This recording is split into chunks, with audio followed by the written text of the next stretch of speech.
We will, as we have stated repeatedly, use every tool available to defend BC's coast in the face of this threat.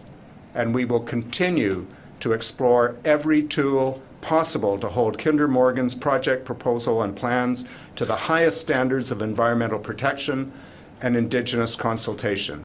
Until these consultations are completed in a way that meets BC's legal obligations, work on this project on public lands cannot proceed. That was BC's Environment Minister George Heyman confirming what we all suspected ever since the NDP were elected in May. The Kinder Morgan pipeline expansion, known as Transmountain, will be challenged by this government, and on Thursday we found out their plans of how exactly they will try to accomplish that. The NDP believe that Kinder Morgan failed to dutifully consult First Nations in this project. That is their main argument, and as such they've hired a well-known lawyer, Thomas Berger. Some would call him the king of getting to know on projects. Remember the Mackenzie Valley pipeline proposal from the 1970s? Well, he was the head justice who shut down what would have been the, quote, biggest project in the history of free enterprise. Berger will represent the BC government as they seek intervenor status in court cases by First Nations groups opposed to the project. This is going to cost the taxpayer, obviously, and when you spell it all out, well, we're paying lawyers with tax dollars to oppose a project that would not only create thousands of jobs, but tens of millions in new tax revenues. NDP Economics 101, I guess. But far worse than the blatant waste of money to oppose private sector jobs is the blatant lie the NDP trotted out during the announcement. The claim that First Nations have not been adequately consulted is just plain false.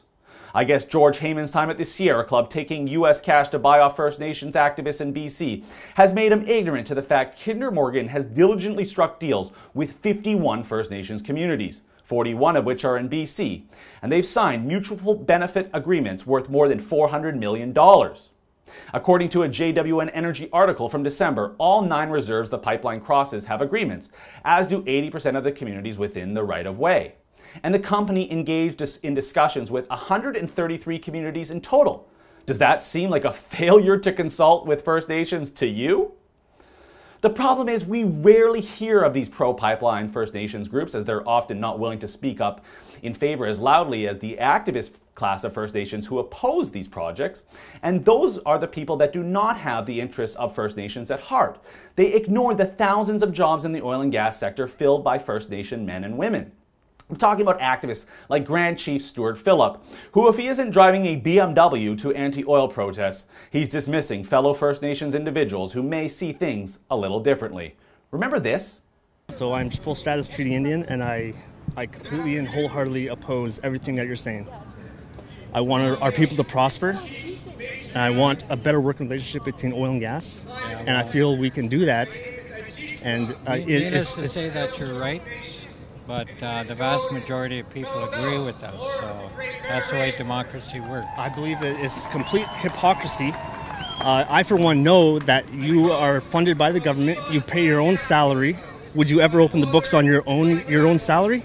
Because for me to make the amount of money that you pay yourself, I have to work oil and gas. That's just the way it is. People like George Heyman and Premier Horgan are simply using this excuse of meaningful consultations as an excuse because it fits into their environmental agenda, but also a bit of identity politics as well. Don't they see First Nations as able to benefit from the same economic opportunities as the rest of the province? Thankfully though, amidst all the hot takes in the immediate aftermath of the announcement, I heard something really inspiring.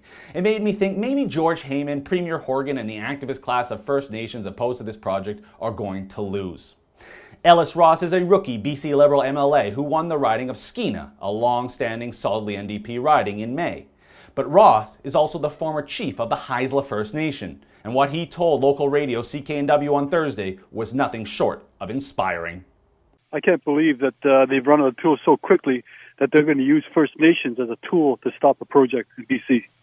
I am a First Nations person. I am a ex-First Nations leader, but really I'm a British Columbian too. I enjoy the health services. I enjoy the highways. I enjoy the educational services. I enjoy all of that. And I know those services don't come without a price tag. When the fairy dust dries up, you're going to have to look for resources to pay for it. And where do you get it? You get it from resources. Now, if Mr. Ross isn't already considering a run at the leadership of the BC Liberals, he should be. I know I said Diane Watts would be John Horgan's worst nightmare, but from what I just heard there from Ellis Ross, as a potential First Nations Premier of BC, it's everything we need to change the attitudes of not just First Nations who oppose energy projects, but also all of these progressives in the ranks of the NDP, or those sipping lattes in downtown Vancouver. The other piece of good news is from Kinder Morgan themselves. They aren't going anywhere. There is simply too much on the line, and they aren't backing away from starting work next month either. In a statement provided to the Rebel, Kinder Morgan President Ian Anderson stated, quote, "We have undertaken thorough, extensive, and meaningful consultations with Aboriginal peoples, communities, and individuals, and remain dedicated to those efforts and relationships as we move forward with construction activities in September." Unquote. I really hope he's right and we see shovels in the ground in just a few weeks. For the Rebel.media, I'm Christopher Wilson.